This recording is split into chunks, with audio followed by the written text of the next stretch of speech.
puncak kenikmatan yang Allah berikan kepada Nabi Yusuf setelah proses yang sulit itu, Allah berikan puncak kenikmatan. Puncak kenikmatan itu dia mampu menguasai Mesir, jadi raja coba. Ya. Kemudian terpisah selama ini dengan keluarganya, disatukan lagi.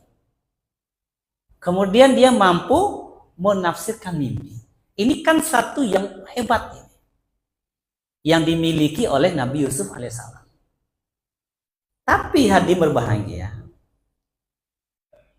kalaupun Nabi Yusuf sudah sampai ke puncak kenikmatan luar biasa, rupanya Nabi Yusuf belum puas dengan nikmat itu.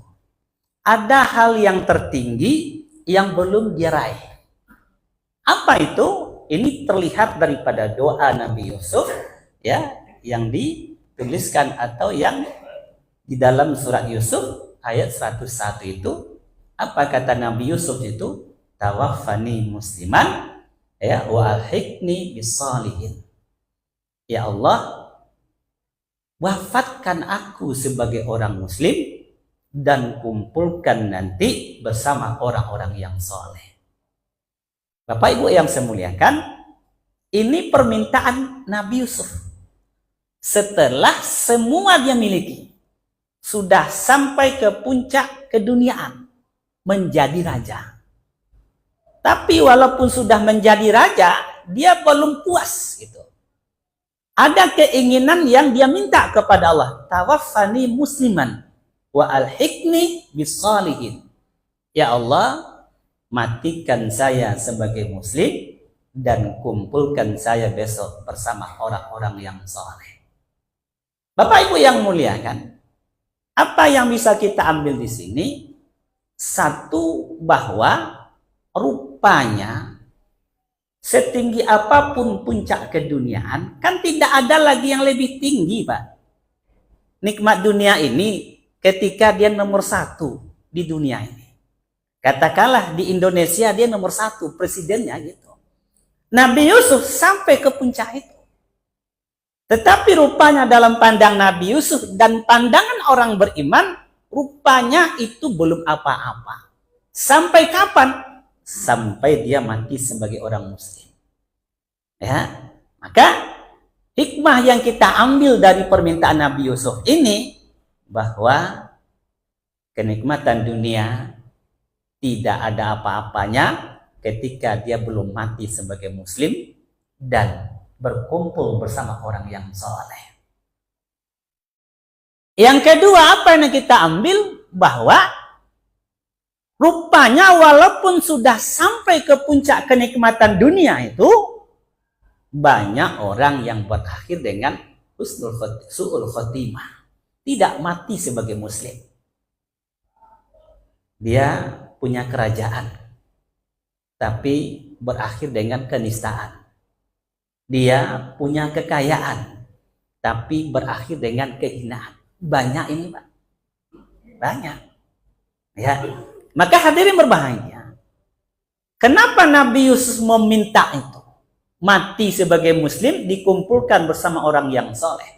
Karena akhir daripada kehidupan dunia ini yang kita sebut kematian, itu sangat penting dan menentukan kehidupan yang akan datang. Ya. Menentukan kehidupan yang akan datang. Ketika seseorang mati bukan sebagai muslim, kerajaan yang dia miliki nanti, yang dia miliki ini tidak akan bisa memberikan apa-apa kepada dia. Ketika dia punya harta yang banyak, tapi ketika dia mati bukan sebagai husnul khotimah, maka harta itu tidak bisa memberikan apa-apa sama dia. Walaupun dia dimuliakan di dunia hari ini, disanjung-sanjung hari ini, tapi ketika dia mati bukan sebagai muslim, ataupun dia muslim tapi bukan husnul khotimah maksudnya. Kenapa kita katakan seperti itu? Kalau kita ini kan semuanya muslim ini, Pak.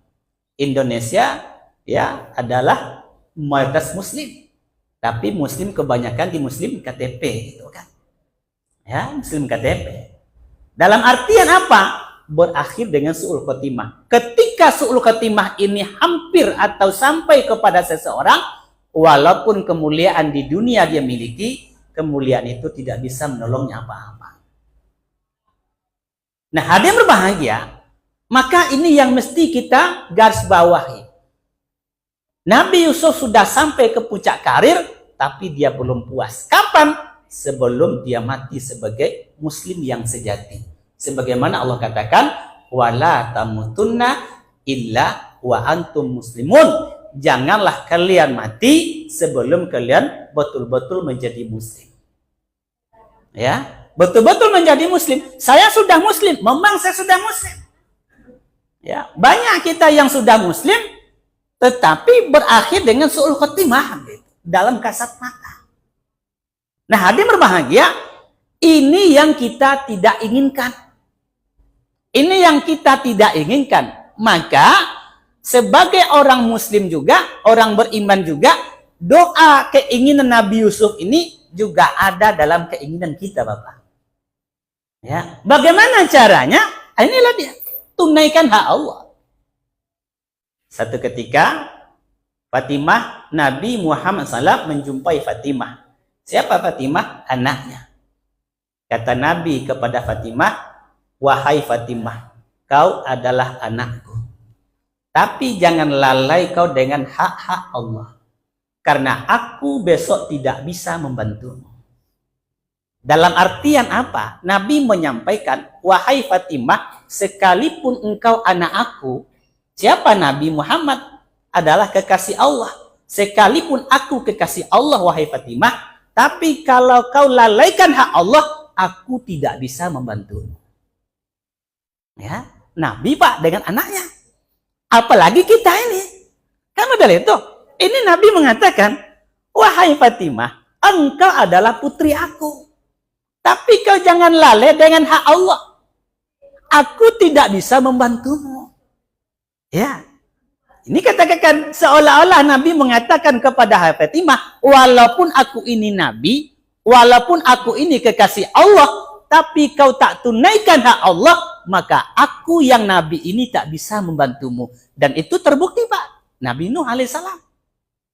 Ya, Nabi Nuh alaihissalam, anaknya tak tunaikan hak Allah. Apa hak Allah? Sembah dia, wa'budullaha wa la tusriku bihi syai'a. Sembah dia, jangan menserikatkan Allah. Anak Nabi Nuh alaihissalam dan istrinya, walaupun Nabi Nuh adalah Nabi Ulul Azmi, tapi dia tidak bisa membantu anaknya. Masya Allah. Dan ini juga terbukti kepada Nabi Ibrahim alaihissalam. Walaupun Nabi Ibrahim ini adalah luar biasa, bapaknya tauhid, digelar dengan bapaknya tauhid, tapi dia tidak bisa membantu ayahandanya. Kenapa? Mensyarikatkan Allah. Dan juga Nabi Muhammad SAW. Terbukti bagaimanapun dia cinta kepada bapaknya, pamannya, ya Abu Thalib, tapi karena dia tak tunaikan hak Allah, Nabi Muhammad tidak bisa berbuat apa-apa.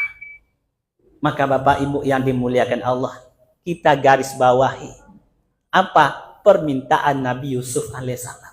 Agar kita mati sebagai muslim yang diakui sebagai husnul khotimah, dikumpulkan besok bersama orang-orang yang soleh.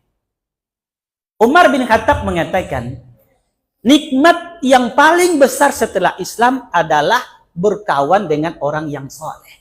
Ini nikmat yang paling besar, Pak. Karena Nabi mengatakan, agama seseorang diukur siapa kawannya. Siapa kawannya, itulah agamanya. Maka dikatakan kalau dia berkawan dengan orang penjual minyak wangi, minimal harumnya dapat. Kalau dia berkawan dengan orang pandai besi, debunya dapat. Maka Ibnu Jauzi katakan kepada santri-santrinya, wahai santri-santriku, kalau kalian nanti mati dan aku mati, dan kalian masuk surga, dan aku tak kalian temukan di surga, tanya sama Allah di mana Ibnu Jauzi. Kalau aku dalam neraka, minta kepada Allah, wahai Rabb, wahai Tuhanku, bahwa Ibnu Jauzi pernah bersama kami dalam kebaikan. Keluarkan dia di neraka, ya Allah. Siapa dia? Kawan yang soleh. Ya, kawan yang soleh. Maka Bapak Ibu yang dimuliakan, dunia ini hanya sesaat. Ya, dunia ini hanya sesaat. dan itu sudah sampai ke Nabi Yusuf.